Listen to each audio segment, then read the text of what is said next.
télécharger une extension SEO. On parle souvent de Yoast, hein, en l'occurrence, avec WordPress. Est-ce que ça suffit du coup à booster et à travailler le référencement naturel de son site WordPress?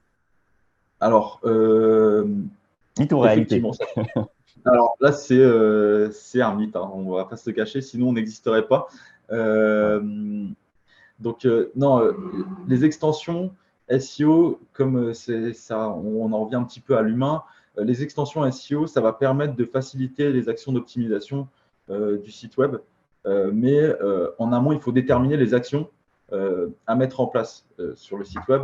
Les extensions vont permettre vraiment de faciliter tout le déploiement des actions SEO. Que tu citais Yoast SEO, qui est un très bon outil qui va permettre vraiment d'agir facilement sur l'optimisation du fichier sitemap, sur le changement du fichier robot.txt sans forcément aller dans le fichier FTP.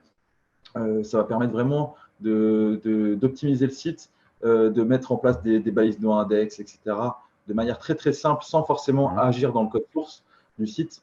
Donc ça, c'est vraiment top et ça facilite vraiment la tâche de tout SEO. Donc ça, c'est un gros point. Par contre, il faut, pour réussir sa stratégie en SEO, c'est tout d'abord, il faut prioriser les actions, enfin analyser les résultats, prioriser les actions et agir par la suite par le biais d'extensions. Les plugins SEO, ça permet de faciliter les actions qu'on veut mettre en place sans forcément agir dans le code source et sans forcément avoir besoin d'une équipe de développement derrière. Et, mais il faut déterminer les actions, les actions prioritaires pour performer en SEO.